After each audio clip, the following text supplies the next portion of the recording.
Amber Athey filling in this afternoon, and give me a moment, just a little moment to plug a little bit about myself. If you'd like to find me outside of the show, you can go to spectatorworld.com. I write a few articles a week over there about everything from politics to media to culture, and I also host my own radio program Sunday nights at 6 p.m.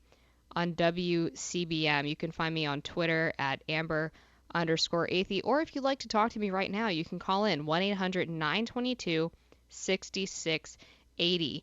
There have been a lot of investigations recently into the use of hormone therapy and gender transition surgeries on minors across the country. It turns out that as we had our backs turned, the left was ushering in this new era of medical oppression of children. A lot of hospitals across the country, we've now found out, are indeed prescribing young children puberty blockers, hormones, and are even performing surgeries such as double mastectomies on underage kids who claim that they identify as a different gender than the one that they were born as. And Matt Walsh from Daily Wire has a new investigation into the Vanderbilt University Transgender Clinic. And this is very revealing, not only because it exposes the fact that they are doing this. A lot of people claim that this isn't actually happening, that we just made it all up. It does reveal that Vanderbilt is prescribing these things and doing these surgeries on minors, but it also tells you a little bit about why they're doing it. Because it turns out that it's not just that they truly believe that these children will die if they don't get to live in a different body with a different gender presentation, but these surgeries are also really profitable for the hospitals. And that is almost more evil to me. Because if you believe deep down that a child will commit suicide if they don't get to live as the gender they identify as, I think you're sick still. I still think you're a weirdo and that you're completely wrong and disgusting and probably demonic. But at least it comes from a real belief. But if you're working at a hospital and you're doing this because you can make a lot of money off of it, consequences be damned, that seems even worse to me, because you are throwing all moral qualms out the window in favor of making a quick buck. So Matt Walsh has this Twitter thread. He says, "My team and I have been investigating the transgender clinic at Vanderbilt here in Nashville. Vanderbilt drugs, chemically castrates, and performs double mastectomies on minors. But it gets worse. Here is what we found." And he posts a video from Dr. Shane Taylor, who talks about these surgeries being a big money maker. This is cut 11. Starting in January 1st of 2017, according to the Affordable Care Act, insurance carriers are mandated to cover medical expenses for trans folks. Some of our VUMC financial folks in October of 2016, starting a couple of years ago, put down some costs of how much money we think each patient would bring in, and this is only including top surgery. This isn't including any bottom surgery, and it's a lot of money. These surgeries make a lot of money. So female to male chest reconstruction can bring in $40,000. A patient just on routine hormone treatment, who I'm only seeing a few times a year, can bring in several $1,000s. So that requires a lot of visits and labs. It actually makes money for the hospital. Now, these I got from the internet, but it's from the Philadelphia Center for Transgender Surgery, which does a lot of surgery for patients. And I just want to give you an idea of how much these bottom surgeries are making. And I think this has to be an underestimate. This is for a vaginoplasty. They're quoting roughly around $20,000 for a vaginoplasty, but that doesn't include your hospital stay. That doesn't include your post-op visits. That doesn't include your anesthesia, your OR. So I would think that this has to be a gross underestimate. I think that's just like the surgeon's piece of it, which anybody who's ever been in the hospital knows that that's like 10% of it. And then the female to male bottom surgeries, these are huge money makers. Again, I think this has to be an underestimate that they're quoting around $20,000 for a phalloplasty. There's been different things that I've read that said it could be up to $100,000. Dr. Winokur, who's our surgeon, says that there's entire clinics where the entire clinic is supported just by their phalloplasties, and that is like a fraction of the surgeries that they're doing. These surgeries are labor intensive, they require a lot of follow-ups, they require a lot of OR time, and they make money. They make money for the hospital. This is a huge problem, obviously, across the medical industry where doctors overprescribe or encourage people to get treatments or surgeries that they don't really need because they're covered by insurance, so they know that they're going to get paid. And that's already bad enough. But when you're ignoring the obvious negative effects on children because of the potential for money making, that is just downright evil that they would do that. Every study about the use of hormone therapy or surgeries on minors is clear about the fact that these do not reduce suicidal ideation. They do not make children more comfortable in their bodies. They don't lead to a subsiding of gender dysphoria. Because the vast majority of children who have these kinds of thoughts, who report feeling like they were born in the wrong body or feeling uncomfortable with themselves, grow out of those feelings by the time they reach the age of 18.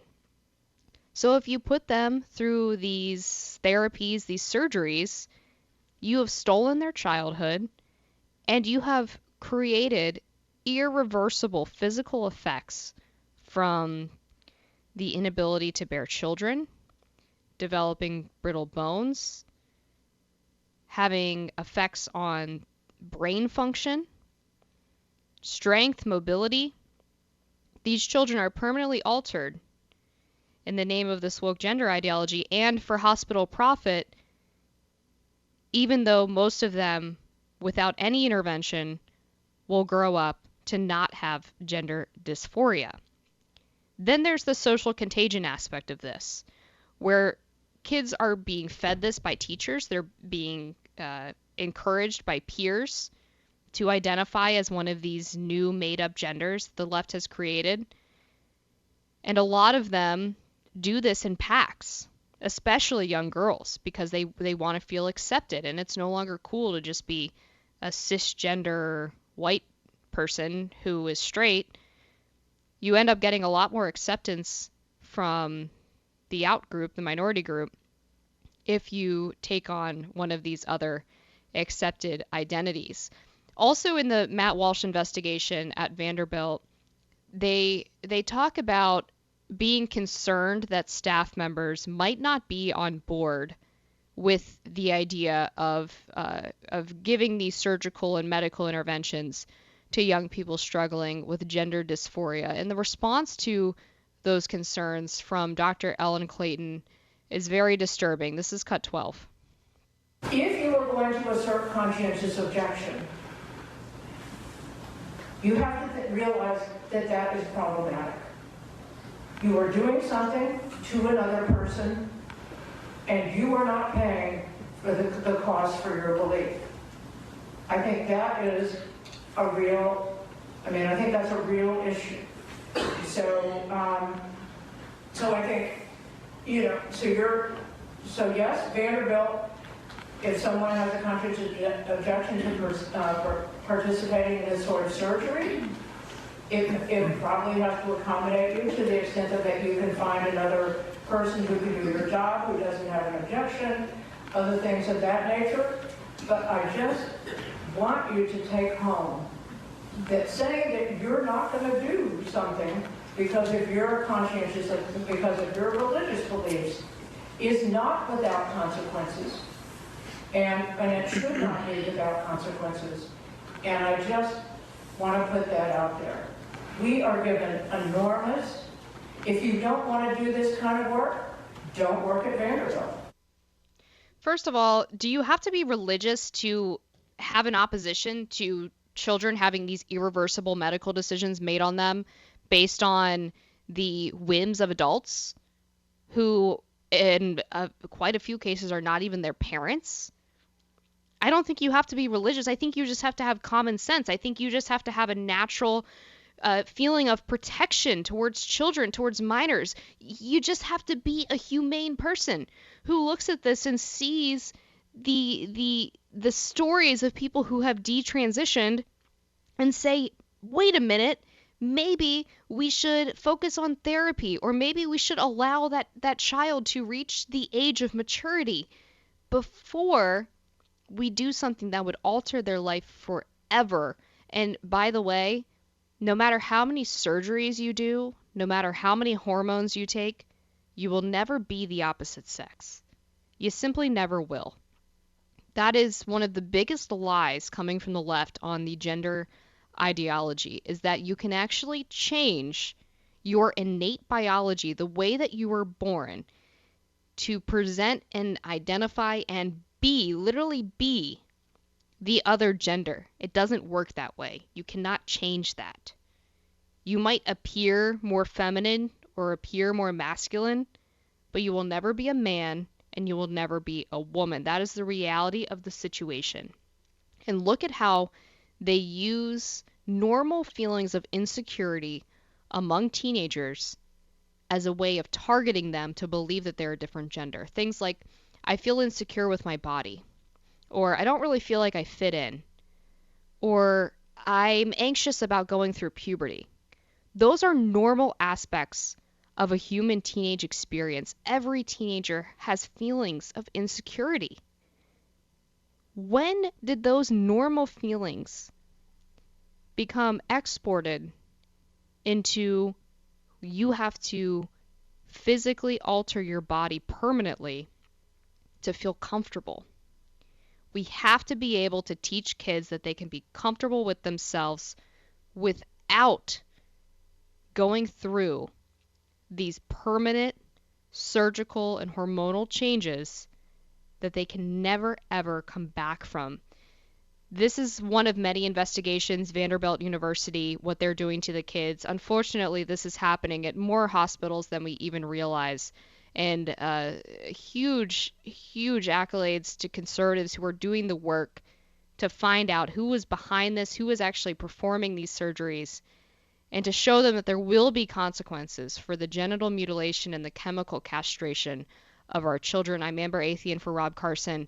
We'll go to a short break, and we'll be right back in just a few minutes. Dissent is not disinformation. It's the Rob Carson Show. Amber Athey in for Rob Carson today. We're talking about the left's use of medical intervention to convince children that they can change their gender. And, you know, the left used to talk about how the Republicans had a so-called war on women. Can we call this the Democrats' war on children? I don't know. Let's use some of their tactics every now and then. I want to hear from Victor in Silver Spring about the left and their use of pronouns. Victor, you're on the line. Hi, and welcome. I will listen for you at 6 o'clock Sunday nights now. Thank you. Doing my plugs for me. That's great. We love you, Victor. Okay, well, I'm at the supermarket, and I'm paying for my food, and the checker is asking me, well, how's your fiancée Amy doing? I said, oh, she's doing fine. So this he, she, it, I don't know, says that I used the wrong pronoun in its presence, and I turned to this individual and I said, hey, I wasn't talking to you. And how can I be homophobic when I can't see you? Get back in the clown car. So they accosted you at the grocery store for using the wrong pronouns? Yeah. Well, I would think they might be more concerned about the cost of their groceries than being misgendered, but that's just me. Well, this is Montgomery County. You got to expect stuff like that. That's very true. Unfortunately, I'm very familiar. Victor, thank you for your call.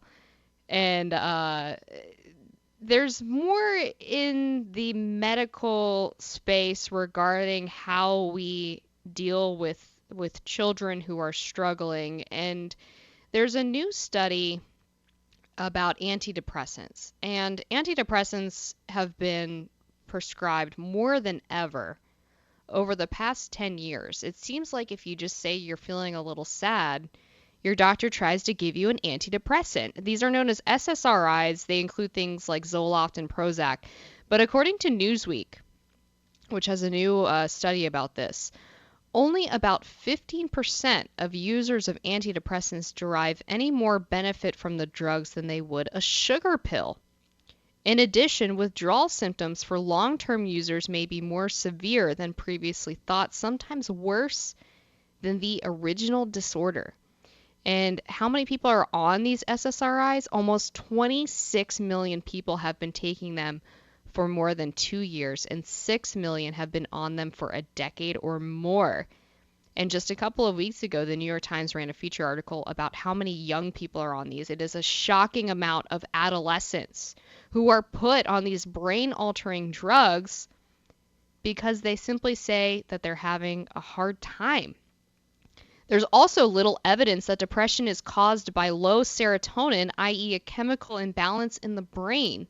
People are far more likely, according to Newsweek, to become depressed over life events, which is normal. When bad things happen in life, you get sad, you get upset, you get frustrated, you might get angry, and sometimes that can lead to a depressive state. But we've been told by doctors for years that depression is actually a chemical imbalance in the brain. It's actually an illness that can be treated with medication, as opposed to lifestyle changes like exercise or getting sunshine or being generally active and social. Instead, they have prescribed these antidepressants to millions of Americans, and there's little evidence that they're working. That's why you often hear from people who are on antidepressants or who are seeking treatment for mental illness or depression specifically say, I need to get my medication changed or I need to get my dosage changed. Quite often, they will discover that after a certain treatment method for a year or so, it starts to not work as well anymore. And so the doctor has to create this new cocktail of pills or a different dosage amount to try to get them to be effective again. And this leads to a whole lot of really negative side effects. It turns out that a lot of the antidepressants that people are prescribed in this country have a side effect of suicidal ideation. So the doctors will often say, oh, well, we need to adjust your dosage because, the pill's obviously not working if you're having suicidal thoughts. Or if people get off of the pills and they have suicidal thoughts, they'll say, oh, it's, because you got off of your medication, you need to get back on it. They don't see that these are either side effects from the medication or withdrawal symptoms. So a lot of people have been misdiagnosed or overdiagnosed with depression and then have been prescribed these antidepressants that don't seem to really do what we've been told they're supposed to do, which is solve the problem of people having bad moods, of people having depressive states. My dad passed away last summer, and I decided to try out therapy for a little bit. A lot of people told me that it might be helpful, just to have someone to talk through my feelings with. He passed away pretty unexpectedly, so I was trying to sort through that. But shockingly, at my first session with a therapist, the first thing that he asked me was, do you think that you need to be on medication for depression? And I thought, my dad just died. What do you mean, do I need to be medicated for depression? Of course I'm sad. A sad thing just happened to me. And unfortunately, a lot of people are uncomfortable with just living with normal human emotions, and now we have this overprescription. We'll be right back. This is the Rob Carson Show. I'm Amber Athey. It's time to make common sense common again. It's the Rob Carson Show. Amber Athey in for Rob Carson this morning, and we have our next guest, Ryan Fournier. He's the founder and co-chair of Students for Trump. He's on the Newsmax hotline. Ryan, thank you for joining us this afternoon. Thank you so much for having me. Absolutely. So I want to ask you about this story about an FBI agent who has basically blown up his career because he's so concerned about the agency's targeting of conservative Americans. This guy's name is Steve Friend. What can you tell us about the allegations that he's made against the FBI? Yeah, so him and about 25 plus other agents as well. It's the number's growing every single week. But essentially, this guy worked out of the field office down in Daytona Beach, Florida. He was stripped of his gun and his badge and escorted out of the Daytona Beach field office after he was questioning his bosses essentially over allegations of severe abuse of FBI policy regarding the persecution of January 6th attendees. The Bureau removed him. This is the part that really upset me. The Bureau removed him from active investigations into child sex exploitation and human trafficking to essentially work on these J6 cases that have been sent from D.C. They're being farmed out to all of these different field offices across the country. And when he questioned it, he was told, quote, domestic terrorism was of a higher priority. When you get into the weeds of this stuff, some of the allegations that he's making are absolutely incredible and should scare every single American out there. The fact that they're sort of, going far beyond the black swan of, J6 2021, where they're manipulating case management protocol, where they're farming out these cases. They're trying to make it seem like it's more of a problem than it is. And apparently, from what I've got from this whole entire thing, is that they're about to send out sort of these more guardian notices to go to these homes of more people who were just in attendance or anywhere even near the Capitol to also prosecute these individuals as well. Yeah, there's a recent case where an individual who basically did nothing else other than trespass on the Capitol building that day was sentenced to 5 years in prison. And in the sentencing guidelines, the prosecutor cited the fact that the individual was enthusiastic about the fact that he was in the Capitol. So now they're actually reading in how excited these people are to be on the grounds in terms of the sentences that they're handing out to them. People often ask, where are the good guys in the FBI? Are they all gone? I think Mr. Steve Friend is an example of that, and these 25 others that you mentioned are an example of the people who still believe in what used to be the charge of the FBI. Yeah, no, 100%. It's definitely lost all of its credibility. And, I look to Dan Bongino here on this. He's provided some amazing coverage. Julie Kelly, amazing coverage if you follow her on social media. I'm at my point now where it's like, I don't think it can be fixed.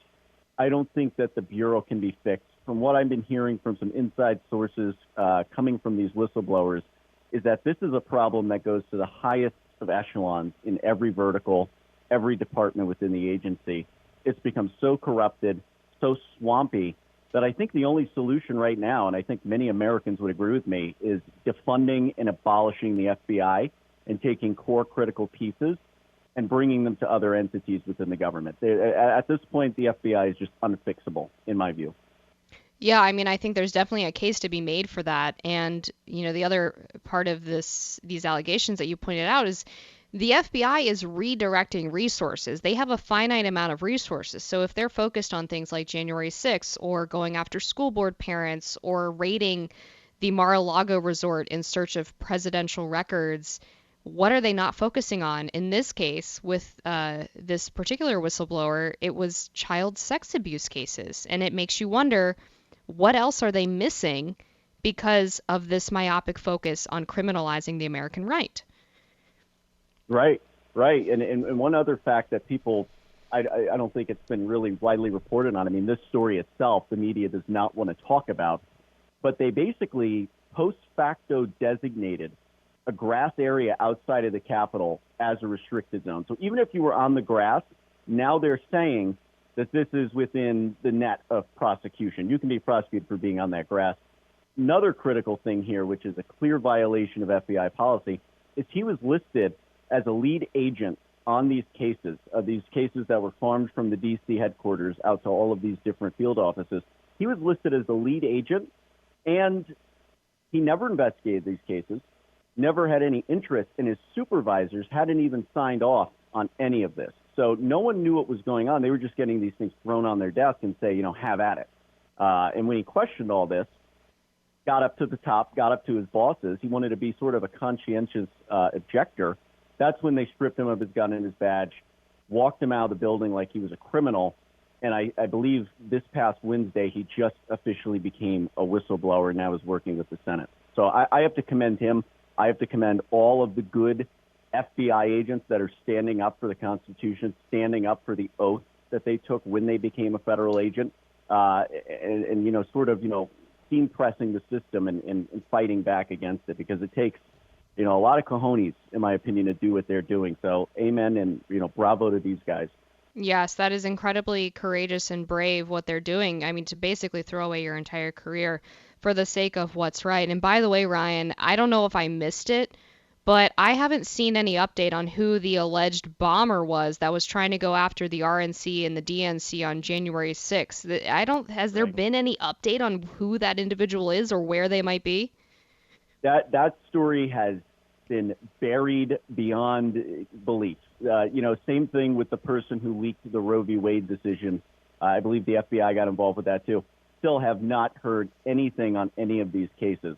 It is odd, and there should be questions about this. You should be seeing Congress question the FBI about this stuff, because we're not hearing anything about it.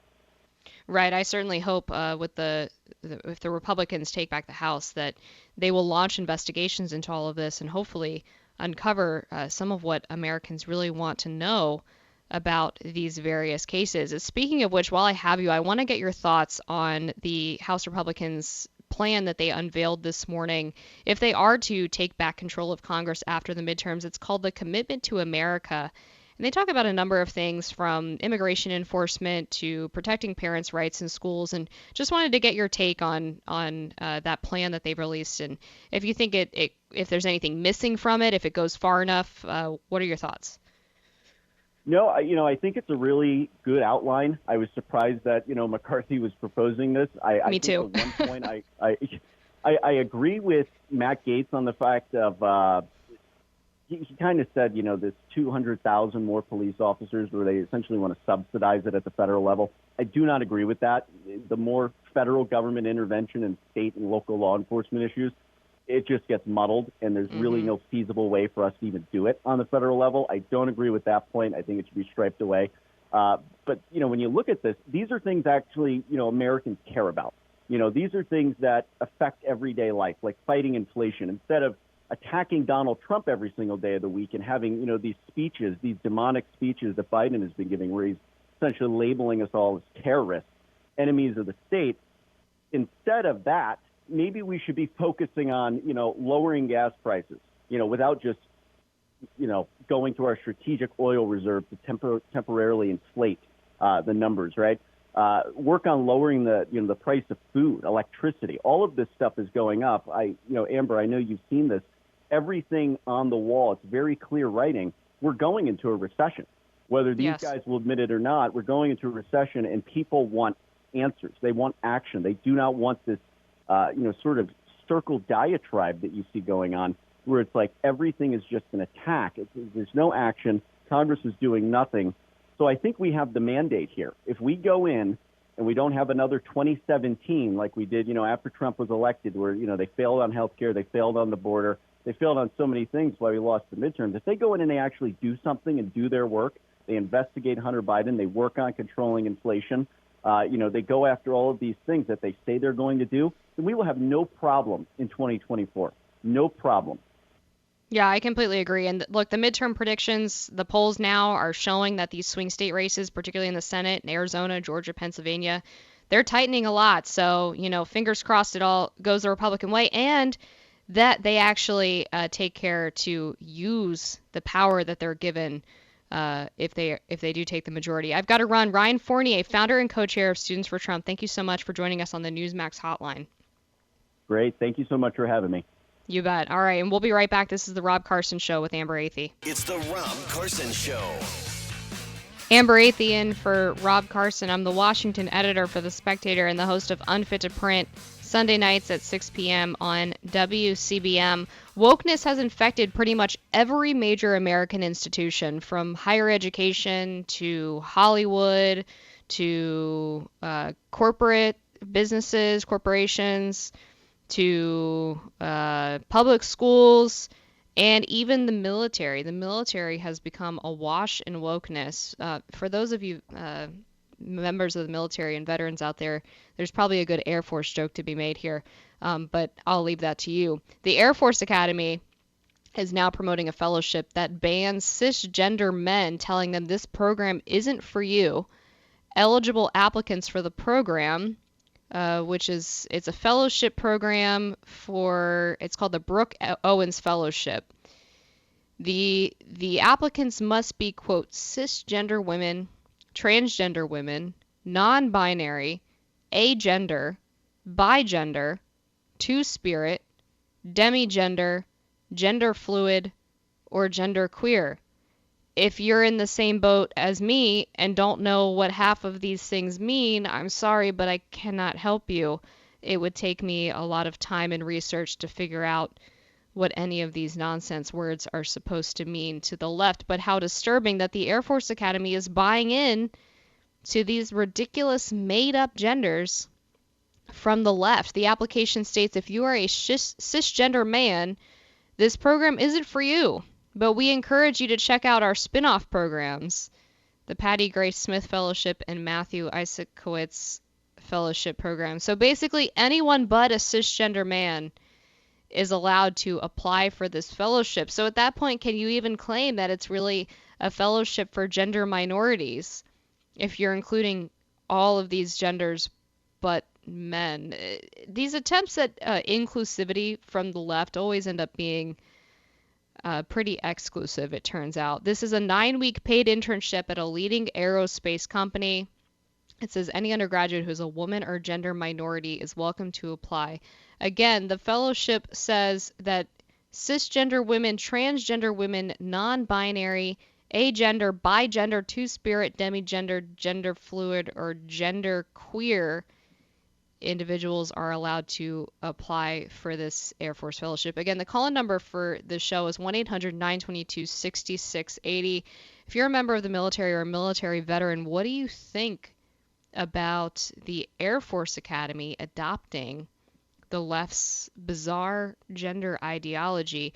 They also have a diversity training going on now. This is according to Fox News, that tells cadets that they need to use words that include all genders, which means dropping words like mom and dad. The slide presentation titled Diversity and Inclusion advises cadets to use person-centered and gender-neutral language when describing individuals. Some families are headed by single parents, grandparents, foster parents, two moms, two dads, etc. Consider parent or caregiver instead of mom and dad. Use words that include all genders, like folks or y'all instead of guys. Use partner instead of boyfriend or girlfriend. It also tells people that you should not use the phrase colorblind or I don't see color. Now, the obvious question in all of this is how exactly is this contributing to a combat-ready military? How does this help us win wars? How does this help members of the military be prepared for a conflict that they might find themselves in? It doesn't. At least I don't think it does. Again, call number is 1-800-922-6680. The Air Force Academy is now training cadets to use gender-neutral language and also offers a fellowship for everybody but cisgender men. And a cisgender man, by the way, is a man who still identifies as a man. So, just a man. I don't know why we need to put the term cisgender in front of it. The diversity and inclusion slides,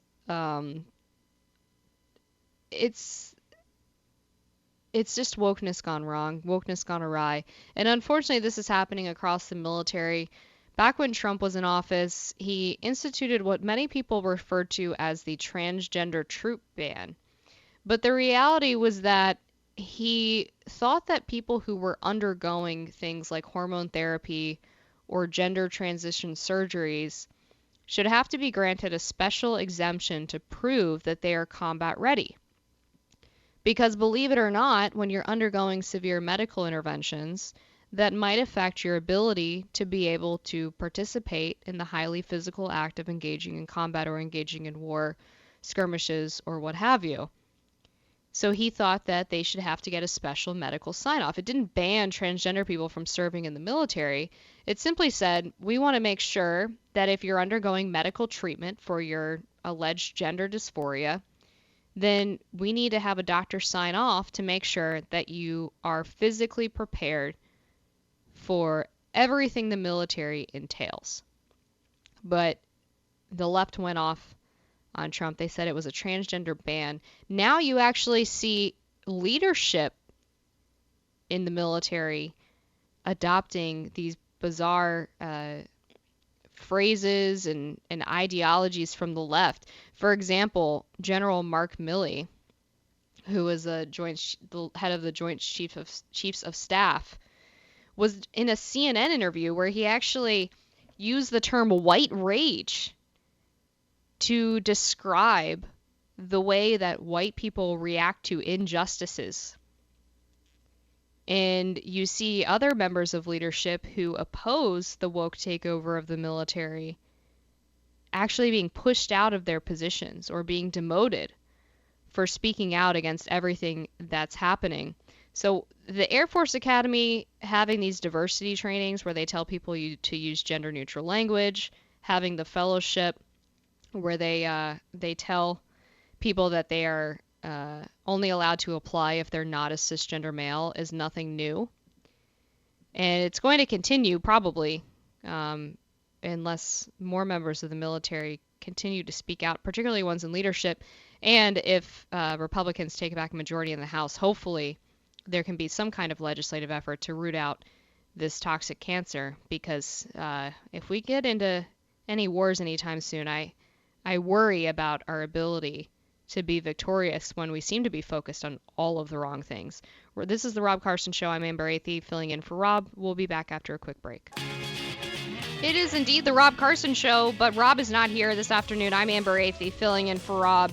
And I have a quick update on this Matt Gaetz story. For about a year now, I think. It's been a long time. Democrats have been alleging that Matt Gaetz is a pedophile, that he's been actually paying underage women to have sex with him. Well, the Washington Post has a new article out that suggests those allegations, as we expected, were totally bunk. Career prosecutors have recommended against charging Representative Matt Gaetz in a long-running sex trafficking investigation, telling Justice Department superiors that a conviction is unlikely in part because of credibility questions with the two central witnesses. According to people familiar with the matter, one of the people who was making allegations against Matt Gaetz is a guy by the name of Joel Greenberg, who has actually been charged with sex trafficking of a minor. I pleaded guilty to that, actually, and a host of other crimes, and has a history of making false allegations against people. Imagine that. This is the Rob Carson Show. I'm Amber Athey. I filled in for Rob today, and I appreciate you listening. If you'd like to find more, you can go on Twitter. I'm at Amber_Athey. Read my work at SpectatorWorld.com, and tune in Sunday nights at 6 p.m. to Unfit to Print on WCBN. Thanks. I'm signing off.